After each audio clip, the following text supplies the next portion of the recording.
Olá pessoal, eu sou o Bruno Farias e seja muito bem-vindo ao meu canal Física Fácil Play.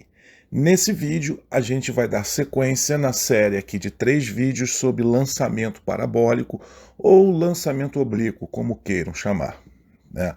Então no vídeo número 1 a gente viu o lançamento parabólico sem a resistência do ar, definimos as equações lá, quem não viu eu recomendo. Nesse vídeo agora, o vídeo número 2, nós vamos considerar a resistência do ar. E vocês vão ver que as contas feitas, né, os cálculos feitos com as equações desprezando a resistência do ar, elas dão valores tanto de alcance como de altura máxima e o tempo total da trajetória bem maiores que se a gente considerar a resistência do ar. E finalmente, no terceiro vídeo, que será o próximo vídeo depois deste, nós vamos fazer alguns exercícios de verificação, alguns exercícios de fixação. Então vamos lá. O lançamento parabólico, ele pode ser caracterizado por essa figura que vocês estão vendo, né? Tem sempre uma velocidade inicial e faz um ângulo θ, né, com a horizontal. A gente coloca os eixos x e y para ter a referência do nosso movimento. Lembrando que um movimento parabólico, como o próprio nome diz, né, a trajetória do projétil, a trajetória do corpo, da partícula, enfim, ela se faz em uma parábola, o que é uma equação do segundo grau. E a gente já tinha definido no vídeo anterior qual seria essa equação. Eu recomendo muito que vocês, quem não assistiu o vídeo anterior, que vejam, que assistam para entender um pouquinho melhor do que nós estamos falando. Bom, a velocidade inicial, ela tem que, primeiramente, antes de mais nada, né, ela tem que ser decomposta na velocidade VOY, que é a velocidade no eixo Y, e a velocidade no eixo X, que é o VOX. O que é o VOY? Aplicando aí o triângulo retângulo, regra de seno cosseno, a gente tira aqui o VOY, que é a velocidade inicial no eixo Y, é igual ao V0 vezes seno de θ. E o VOX, velocidade inicial em x, é o V0 vezes o cosseno de θ, ok? Bom, com a resistência do ar, a gente tinha definido todas essas equações aí que vocês veem na tela agora, né? Nesse colorário aí de papel azul. Altura máxima, o tempo para chegar na altura máxima, o tempo total, o alcance e as equações que definem a posição da partícula em função do tempo, em função da distância percorrida e por aí vai. São todas essas equações. Eu vou reforçar aqui. É impossível decorar todas essas equações, por isso que é muito importante que você saiba desenvolver como que se chega nelas. E é muito simples, basta vocês assistirem o meu vídeo anterior. No meu vídeo anterior, eu tinha encerrado ele fazendo um exemplo, um problema, que é esse que vocês veem na tela aí. Que basicamente ele dizia que uma bola está em repouso num campo de futebol e o goleiro faz um chute em direção ao campo adversário. Sabendo-se que o goleiro encontra-se a 15 metros de distância de sua baliza e que a velocidade do seu chute é de 32 metros por segundo e faz um ângulo de 45 graus com o solo, determine o alcance da bola. Naquele exercício, a orientação era o quê? Despreze a resistência do ar, considere G, que é a aceleração da gravidade, igual a 9,81 metros por segundo ao quadrado, e que o campo tem 110 metros de comprimento. Feito isso, a gente tinha descoberto lá, tinha identificado, né, usando a equação, que é essa equação para calcular a distância, né, o alcance da bola, o alcance do chute, que seria o V0 ao quadrado vezes seno de 2θ dividido por G. Jogando esses valores aí que a gente já tem como dados do problema, a gente tinha concluído que a bola chegaria a 104,4 metros além, à frente no chute. Esse seria o alcance da bola, né? E a gente tinha visto que esse chute ele passaria da linha de gol.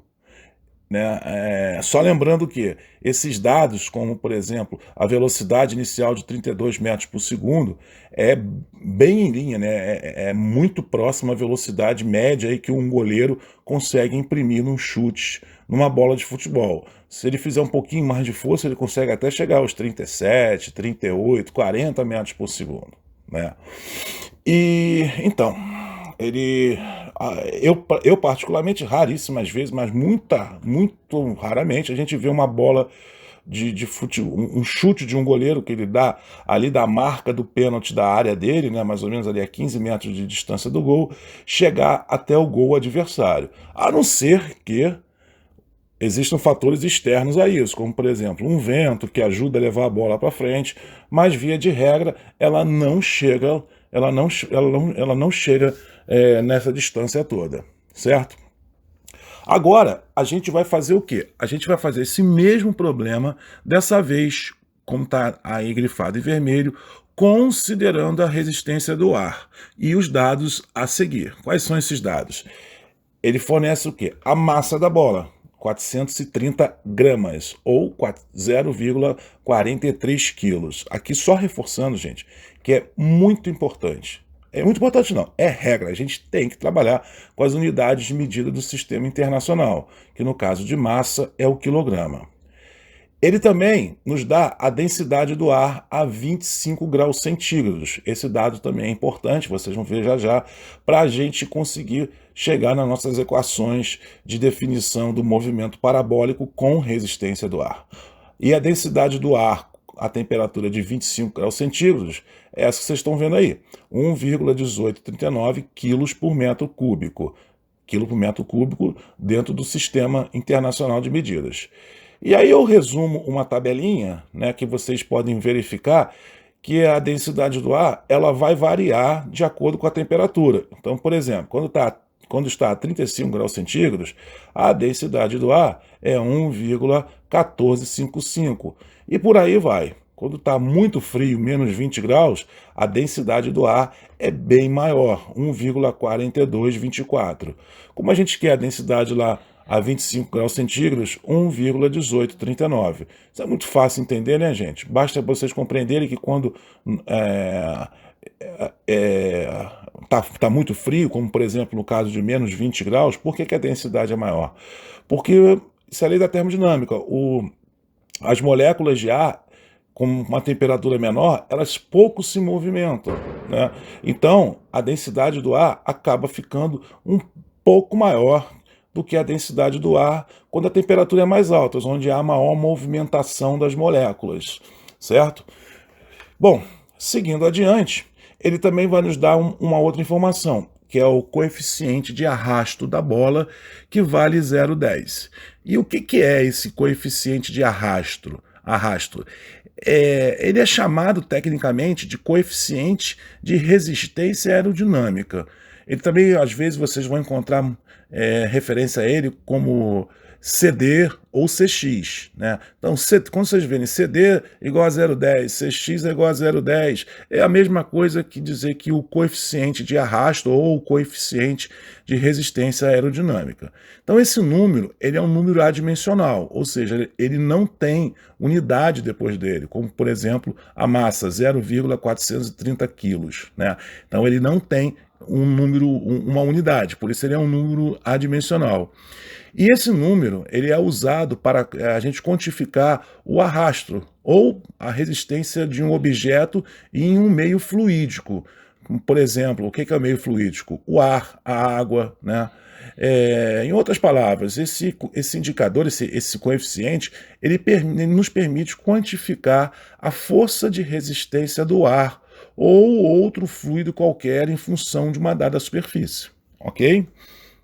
Bom, e aí eu coloco também alguns exemplos de coeficiente de arrasto, que está aí como CD, né? Então, por exemplo, na primeira aí, ó, placa plana paralela ao fluxo laminar. Qual é o coeficiente de arrasto? 0,001.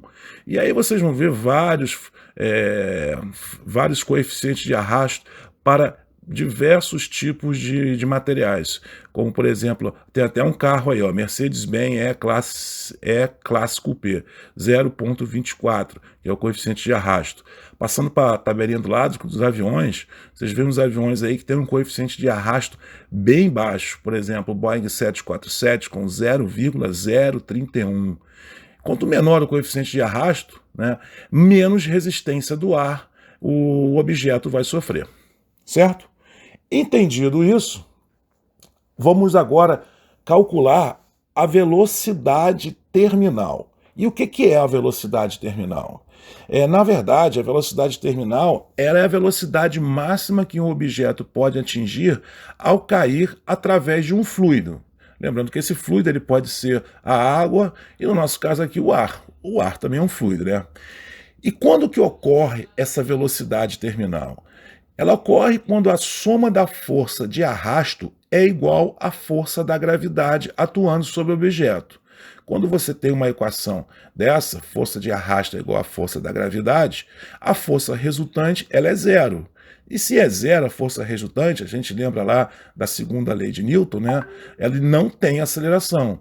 Ou seja, a velocidade é constante. Qualquer objeto sem aceleração, ou ele está imóvel, né, que é o equilíbrio estático, ou ele está em movimento. Equilíbrio, ele está em equilíbrio, ele está em equilíbrio dinâmico, com velocidade constante. E aí eu vou colocar o exemplo da bolinha. A bola de futebol, ela tem uma força da gravidade que puxa ela para baixo, sempre em direção ao centro da Terra, né? E tem também a força de arrasto contrária. Quando a força de arrasto é igual à força da gravidade, a velocidade da bola ela passa a ser constante, certo? Tranquilo? Bom, vamos lá. Dito isso, existe uma equação que define qual é o valor da velocidade terminal. Esse valor é essa equação que vocês estão vendo aí. É a raiz de 2 vezes o m, que é a massa do objeto, vezes g, que é a aceleração da gravidade, isso a gente já tem, né? Divididos por quê? Pela densidade, pelo P aí que vocês estão vendo, que é a densidade do ar, divididos também pela área frontal do objeto, é a área frontal, né, como se fosse um corte transversal no objeto, aquilo que você vê de frente, vezes o coeficiente de arrasto. Agora fica fácil calcular qual é a velocidade terminal da bola de futebol. É simplesmente a raiz quadrada de 2 vezes a massa é 0,43, vezes 9,81, que é a gravidade, a aceleração da gravidade, vezes a densidade do ar, que já foi dada no problema, 1,1839, vezes a área frontal. Qual é a área frontal de uma bola, de uma esfera? É simplesmente a área da circunferência. Imagina, você está vendo uma bola de frente, a área frontal é a área da circunferência da bola, vezes o coeficiente de arrasto que já foi dado, que é 0,1. Eu agora vou colocar essa equação lá em cima, repetindo tudo que eu falei anteriormente, e o raio da bola de futebol, embora ele não tenha dado no problema, mas ele está na faixa aí de 11 centímetros, que é igual a 0,11 metros. Lembra que a gente tem que converter para o sistema internacional de medidas, certo? E aí a gente agora, dessa vez, jogando esses dados na equação, a gente coloca lá o 0,11, o π, né, vezes 0,11 ao quadrado. O que eu descubro? Que a velocidade terminal da bola de futebol é 43,30 metros por segundo. Eu vou fixar um pouco mais esse conceito de velocidade terminal fazendo um exemplo aqui, que não é do escopo de lançamento parabólico, mas é importante vocês entenderem o que significa essa velocidade terminal em termos físicos, né? Então, voltando à nossa bolinha, ela tem uma força da gravidade que puxa ela para baixo, e ela tem uma força de arrasto, né, que puxa ela para cima, quer dizer, o deslocamento vertical da bola vai ter essa força de arrasto, como um carro andando na estrada, né? Você tem a força contrária, que é o atrito provocado pelo movimento do carro. A mesma coisa vale para a bola, né? Então, agora vamos esquecer vamos esquecer um pouco essa parte da física, né? E calcular qual seria a velocidade da bola quando ela é solta de uma altura de 150 metros. Isso é muito simples, é só usar Torricelli. V ao quadrado é igual a V0 ao quadrado mais 2A delta S. Daí a gente tira aqui, menos V ao quadrado. Por quê? Você está indo no sentido contrário ao eixo X. A velocidade, a bola está caindo. Lembra que o eixo Y, o positivo é para cima, como a bola está caindo, a velocidade é para baixo. Então é menos V0, menos V ao quadrado, que é igual ao V0 ao quadrado. A aceleração da gravidade, ela também faz o quê? Ela puxa para baixo, né? Contrário ao sentido do eixo Y. Então é menos 2G vezes o ΔS. Colocando esses dados na equação, a gente também sabe também que uma bola, como foi dado no problema, a bola ela foi solta, ou seja, então ela não foi jogada, ela foi solta, ela foi largada de uma altura de 150 metros. A velocidade inicial nessa condição é quanto? É zero, como vocês estão vendo aí agora na tela. E aí, jogando, agora fica mais fácil, né? V ao quadrado é igual a 2G delta S, porque eu troco um pelo outro. Ficaria menos V ao quadrado é igual a menos 2G delta S, que é igual a V ao quadrado, que é igual a V ao quadrado, que por sua vez é igual a 2G delta S. Bom, vamos calcular qual seria a velocidade dessa bola. 2 vezes a gravidade, 9,81, vezes o ΔS, que é a altura que foi largada a bola, 150 metros. Com isso, o V é a raiz quadrada de 2 vezes 9,81 vezes 150, e a gente calcula que a velocidade que a bola atingiria se ela fosse solta de uma altura de 150 metros seria de 54,25 metros por segundo. Ou seja, quando a gente desconsidera a resistência do ar e usa as equações que a gente aprendeu lá no ensino médio e até na própria faculdade, você vai descobrir que essa velocidade ela é uma velocidade maior que a velocidade terminal. Ou, em outras palavras, essa bola, na prática, ela nunca vai chegar a 54,25 metros por segundo se a gente soltar ela de uma altura de 150 metros. Ela vai atingir uma velocidade máxima, que é essa velocidade terminal, 43,30 metros por segundo. E daí para baixo, ela vai sempre cair com essa mesma velocidade, essa velocidade constante de 43,3. Independente da força da gravidade, está puxando cada vez ela mais para baixo. Por quê? Porque a força de arrasto está se equilibrando com a força da gravidade. Elas são iguais, então elas se anulam. Se elas se anulam, não tem aceleração e a velocidade passa a ser constante, certo? Analogamente, agora, a gente pode definir para esses dados, se a gente já sabe qual é o valor da velocidade terminal, que está aí, 43,3, de qual altura uma bola de futebol precisa ser solta para atingir a velocidade terminal de 43,3. Muito simples. Mais uma vez, usando o Torricelli, a gente isola o ΔS do lado esquerdo da equação, ele seria igual a V ao quadrado sobre 2G, que nos daria o quê? O V, quem é? A velocidade terminal, 43,3 ao quadrado, dividido por 2 vezes 9,81, e eu chegaria à conclusão de que a bola ela a 95,6 metros. Ou seja, se eu jogar uma bola a 100 metros de altura, ela vai atingir a velocidade máxima quanto? 43,3. Se eu jogar de 150, a gente já viu, a velocidade máxima dela vai ser o quê? A velocidade terminal, 43,3. Se eu jogar ela de 2 km de altura, a velocidade terminal dela vai ser 43,3. Agora, por exemplo, se eu jogar abaixo de 95,6, jogar de 80 metros, qual vai ser a velocidade terminal dela? Ela vai ser maior, ela vai ser calculada lá pela equação de Torricelli que a gente viu anteriormente. Ou seja, ela vai, nesse caso, ela vai ser maior. Né? Então, a gente precisa sempre entender que a velocidade terminal é o limite de velocidade que uma bola ou qualquer outro corpo, seja ele uma pessoa caindo de um avião num paraquedas, seja um avião caindo, seja um satélite, seja um lançamento vertical de uma bola de chumbo, todo corpo ele vai ter uma velocidade limite chamada velocidade terminal, né? Ok? Compreendido isso então, gente?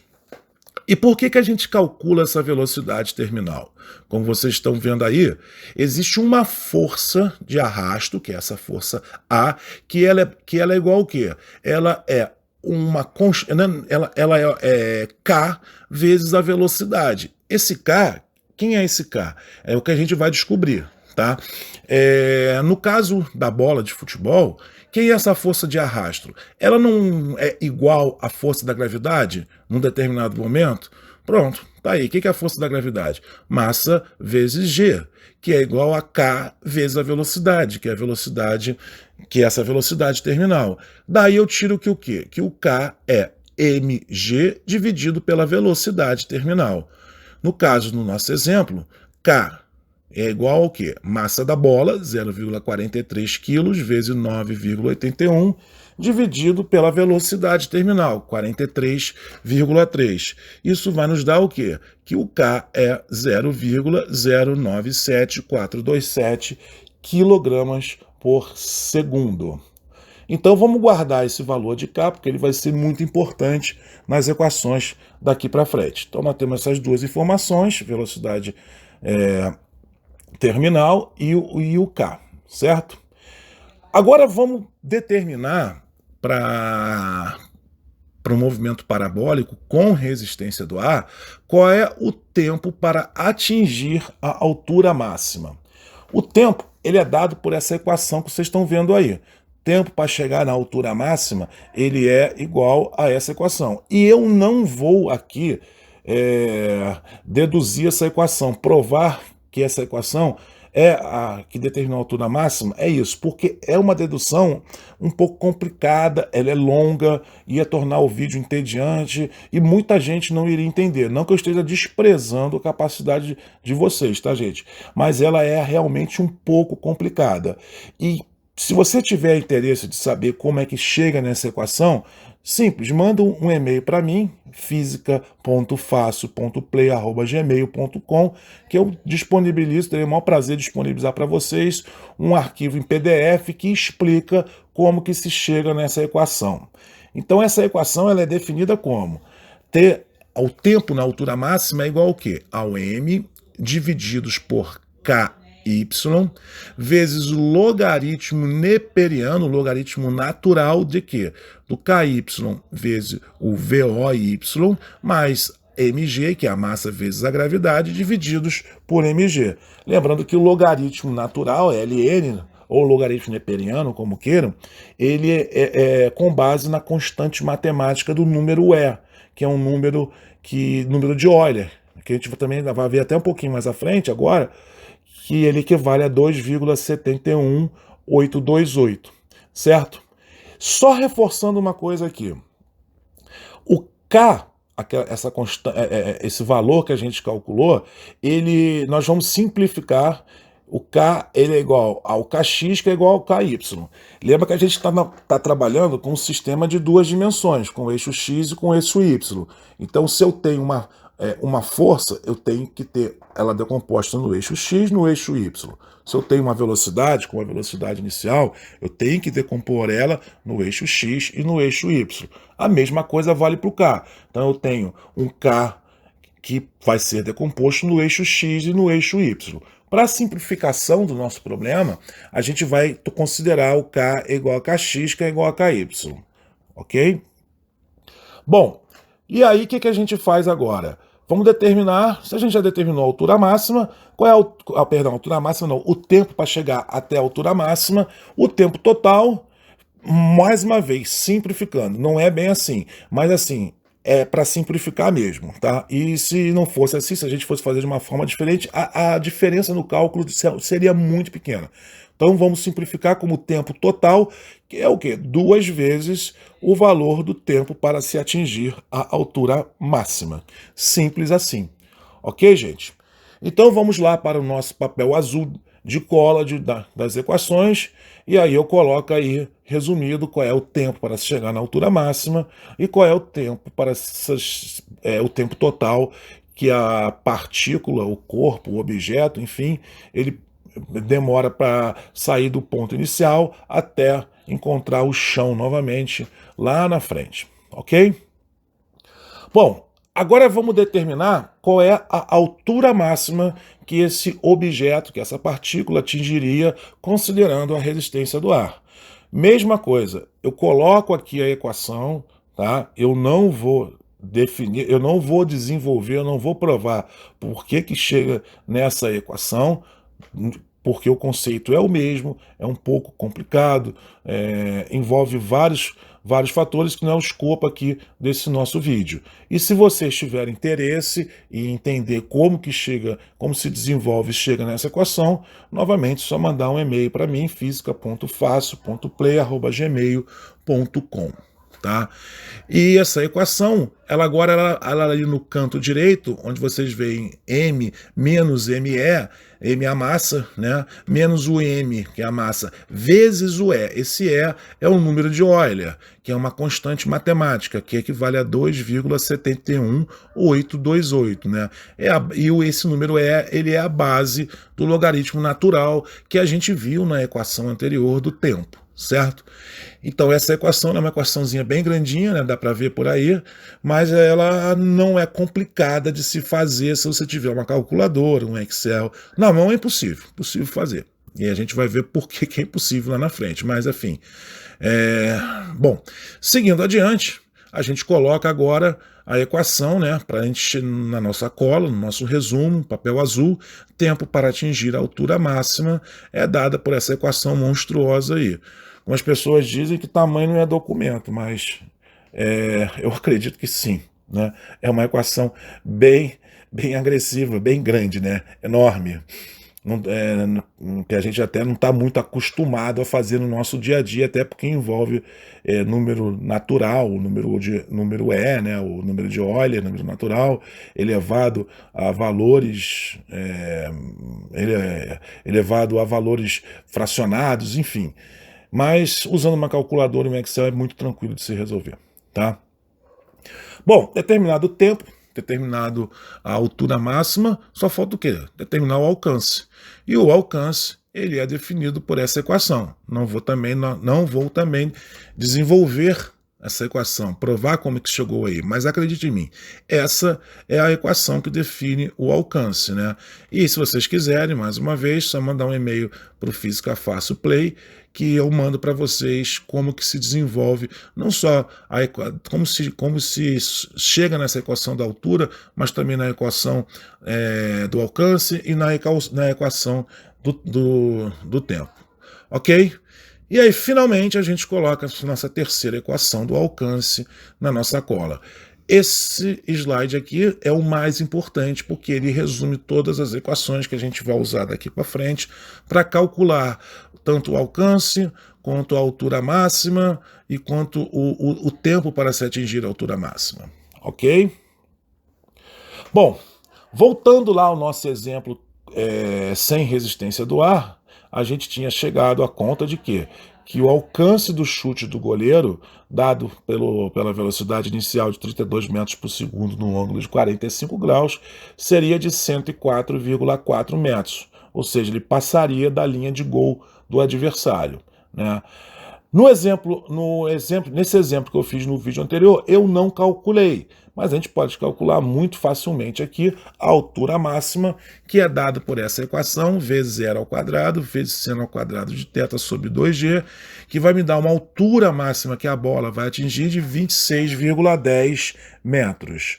A mesma coisa, o tempo para chegar até a altura máxima, que é dada por essa equação, v0 vezes seno de θ sobre g. E esse tempo é de 2,31 segundos. E o tempo que se chega até a hora que ela volta a tocar no chão, que nada mais é do que 2 vezes o valor do tempo que ela demora para chegar na altura máxima, que é igual a 4,61 segundos. E agora aqui eu coloco o resumo como é que funciona, quais são os valores que a gente encontrou para calcular o alcance, a altura máxima, o tempo para se chegar na altura máxima e o tempo total sem a resistência do ar. É isso que vocês estão vendo aí. E agora a gente vai brincar. Vai brincar com aquelas equações, com aquelas 4 equações que eu passei para vocês e calcular quanto é que é o alcance, e quanto é a altura máxima, quanto é o tempo para chegar até a altura máxima e qual é o tempo total. E vamos comparar, certo? Bom, o tempo para chegar na altura máxima, vocês já viram, é dado por essa equação. A gente sabe que o V0y, que aparece aí, é igual ao V0 vezes seno de θ, que é o 32 vezes seno de 45, que é 22,63 metros por segundo.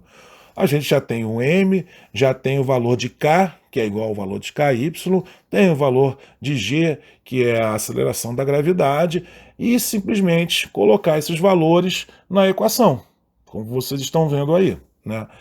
Colocando isso na equação, colocando tudo isso na calculadora ou numa planilha de Excel, a gente vai descobrir que o tempo para se chegar na altura máxima é 1,86 segundos.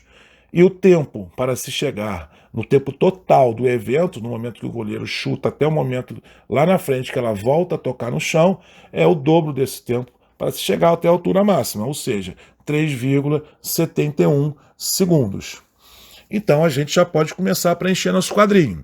Repara que sem resistência do ar, a bola ela ficaria no ar por um tempo total de 4,61 segundos.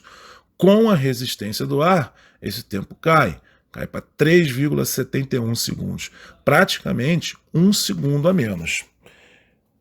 Seguindo adiante, agora vamos calcular qual é o alcance que a bola atinge. Vamos usar essa equação que já foi dada anteriormente para vocês. Novamente, vamos calcular o VOX, que é igual a V0 vezes cosseno θ, que é igual a 32 vezes cosseno de 45 graus, que vai me dar 22,63 metros por segundo. Jogando todos esses dados que a gente tem, a massa de 0,43 kg, o VOX que a gente acabou de calcular, o KX, que é igual a K, que é o 0,097427, né? Jogando e lá o tempo total do evento, que é o 3,71, que a gente acabou de definir, certo? A gente tem que o alcance dessa bola, desse chute desse goleiro, é de 56,79 metros. E a gente vai colocar agora nossa tabelinha. Reparem que o alcance calculado de 104,4 metros, ele é, isso sem a resistência do ar, né? Ele é quase o dobro do alcance que a bola ela teria se a gente considerasse a resistência do ar. É muito diferença, né, gente? E para finalizar as contas, a gente vai calcular a altura máxima que a bola alcança, que é dado por essa equação aí, que é a mais robusta de todas e a mais pesada, certo? Novamente, a gente precisa do valor do V0y, que é a velocidade inicial no eixo y, a gente já sabe que era 22,63 metros por segundo, coloca todos esses valores que nós temos de massa, 0,43 kg, o valor da gravidade G, 9,81, o tempo para chegar na altura máxima, que é o 1,86, o KY, que é igual ao KX, que é igual a 0,097427, joga tudo isso numa calculadora, fazendo à mão não rola, não tem como, impossível, ou numa planilha Excel, e a gente vai chegar à conclusão que a altura máxima dessa bola será de 19,53 metros. E aí a gente coloca na tabelinha que a gente montou, né? Altura máxima 19,53 com resistência do ar, quando comparada com o cálculo sem resistência do ar, seria 26,10 metros. Essa figura agora, ela mostra para vocês a trajetória da bola, né? Com e sem resistência do ar. Repara que ela está razoavelmente em escala. Repara que a bola ela sobe muito menos quando a gente considera a resistência do ar. Repara que a bola ela sobe muito menos do que a bola quando comparada com um chute sem resistência do ar. E o alcance dela é bem menor, certo? E aí eu coloco agora aqui um exemplo já em escala, né, do nosso problema.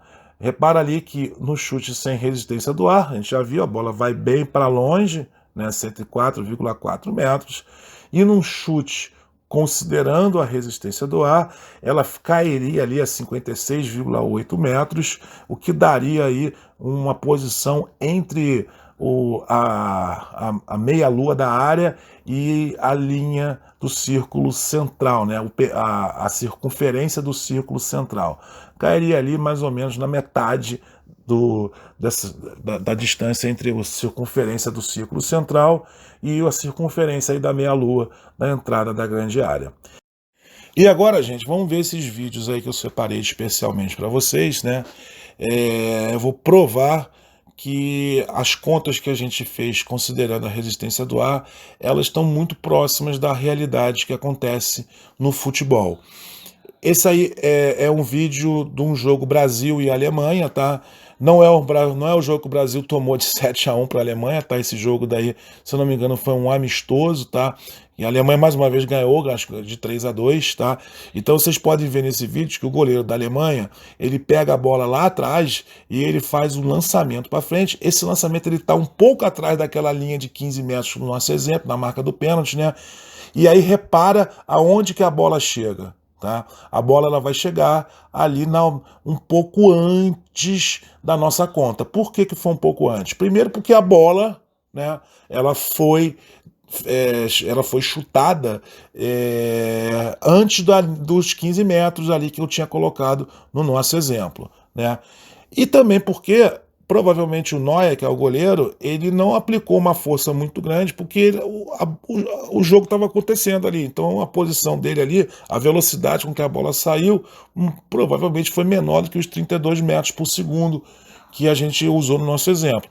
Mas não tão menor, talvez ali 29, 30 metros por segundo. Mas é um chute de um goleiro profissional, de um goleiro notório aí, de alta performance, né, que vocês podem ver exatamente onde que a bola cai. O próximo exemplo é nesse mesmo jogo. O goleiro do Brasil, ele faz um tiro de meta, né, e aí infelizmente a câmera não pega, mas ele faz o tiro de meta ali na entrada da pequena área, né, que também é bem atrás da linha da marca do pênalti, dos 15 metros, e olha onde que a bola chega. Ela passa um pouco do meio de campo, né? Provando que as nossas contas ali elas estavam razoavelmente precisas, né? E agora vamos nesse vídeo, né? O goleiro vestindo aí esse uniforme rosa, repara que ele dá um chute, né? E esse chute ele tem uma certa potência maior do que aqueles anteriores, né? E você pode ver aí, ó, que onde que a bola vai. Aí eu só coloco aí porque tomou um chapéu o rapaz lá, né? Mas foi um chute com uma certa força, né? Com uma certa velocidade, vocês podem reparar. A bola ela não vai muito mais longe do que a gente tinha calculado, né? Bom, esse último vídeo final aí, olha só, ele dá o chute exatamente da linha do pênalti. E olha onde que a bola vai. Né? Ela vai mais ou menos ali muito próximo aonde a gente calculou, que é naquele ponto onde fica entre a circunferência do meio de campo até a meia-lua ali. Só que nesse vídeo, infelizmente, esse jogador aí, ó, ele dá um ligeiro toque, ele pega de raspão na bola e aí ela acaba indo um pouco mais para frente, tá? Ou seja, está provado aí mais uma vez que as nossas contas estão certas. E aí esse último vídeo, né, ele é um pouco diferente a análise dele, tá? Até porque o goleiro ele pega a bola, embora ele chute ali praticamente na mesma posição do nosso exemplo, né, na marca do pênalti, ou seja, 15 metros, mais ou menos a 15 metros da linha do seu gol, mas o chute que ele dá, a bola não está colocada no chão, tá? Você repara que ele dá um chute, ele pega a bola no ar e chuta. Isso, né, vai jogar a bola um pouquinho mais longe do que se a bola estivesse no chão, tá? Porque imagina você está elevando o nível, né, a linha horizontal, né, da bola, ou seja, provavelmente isso aí está a 1,5 m mais ou menos, 1,30 m, né, acima do nível do solo. Então essa bola, ela com certeza, ela vai alcançar uma distância bem maior, né, na horizontal, muito maior do que a distância lá de 1,30 m, 1,5 m. Tem que fazer conta, mas eu estimo aí algo em torno aí de 2,5 m a mais, né? Só porque ele fez o chute com a bola no ar, né? Então repara, ele dá um chute bem poderoso, com uma velocidade muito boa, e olha o que acontece, a bola vai direto pro gol. Só não sei onde é que estava o goleiro nessa hora, né?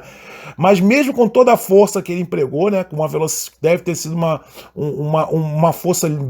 Você vê que ele se esforça bem para fazer o chute, né? A bola, onde que a bola quica, ó, mais ou menos na mesma posição que a gente calculou, né? Então é isso, gente. A física sendo provada aí no meio do futebol. Bom, a gente pode determinar a trajetória da curva parabólica de um objeto. No caso aqui a gente vai estar se referindo novamente ao exemplo do chute do goleiro, né, que a gente fez até agora, e visualizar essa curva num gráfico. Nesse gráfico aí, por acaso, eu usei o Excel, né, mas você pode usar também o MATLAB, enfim, e N outros programas que estão disponíveis aí.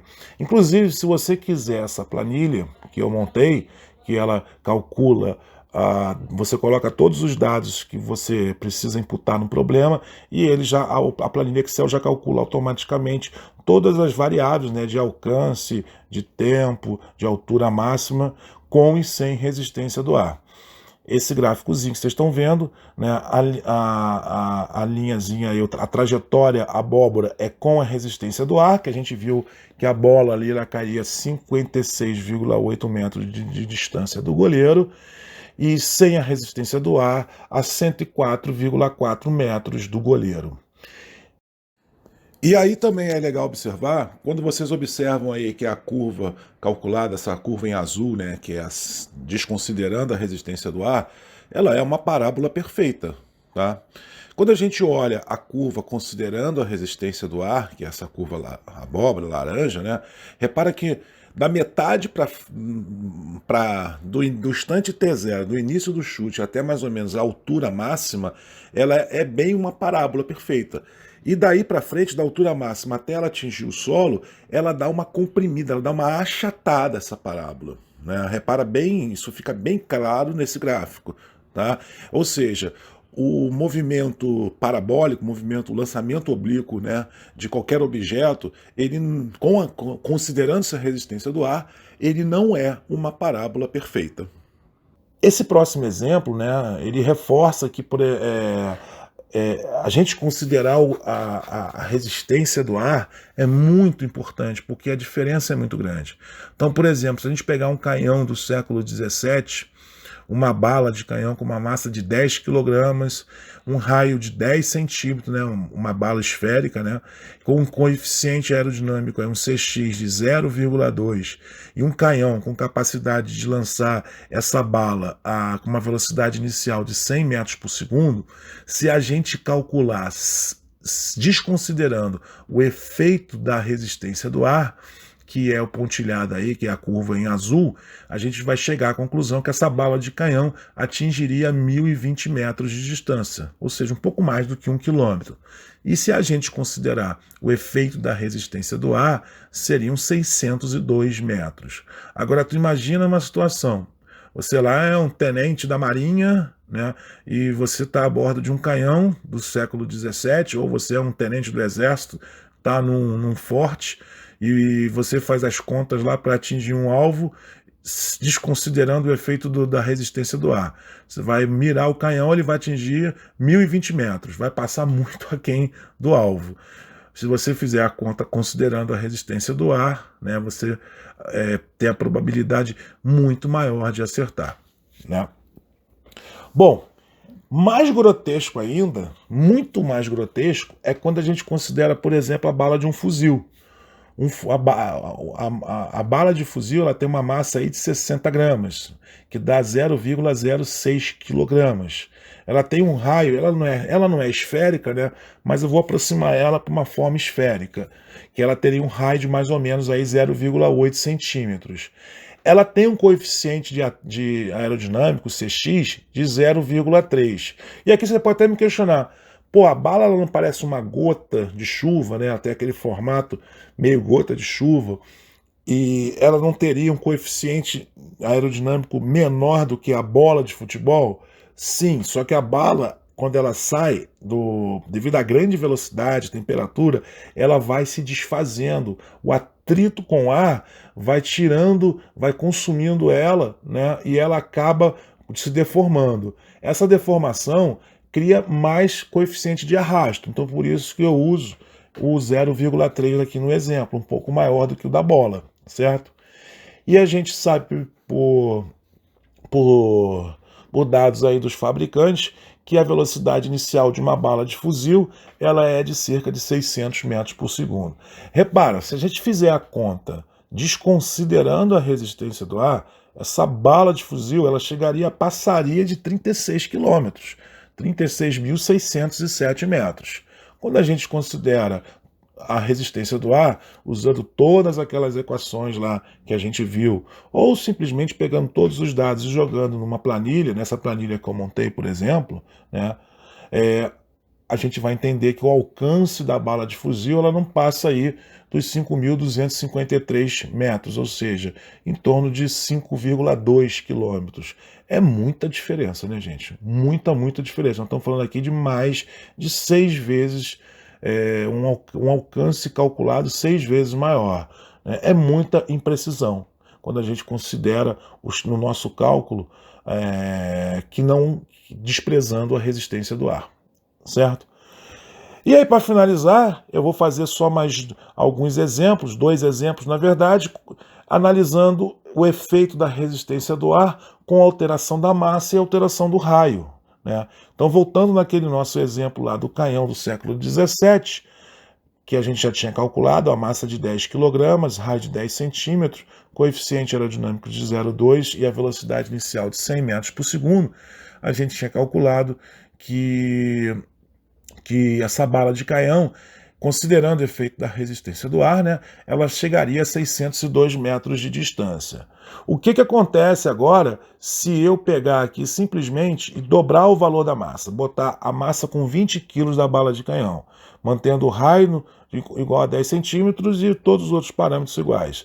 Ela vai um pouquinho mais longe, ela iria a 688 metros.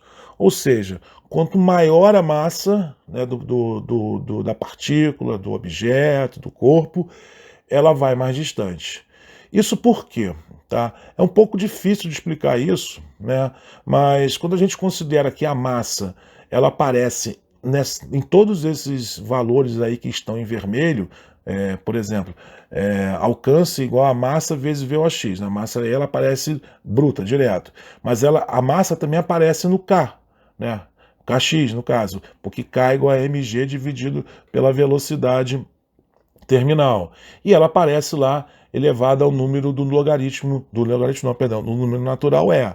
Então a massa ela aparece em vários momentos da equação, né?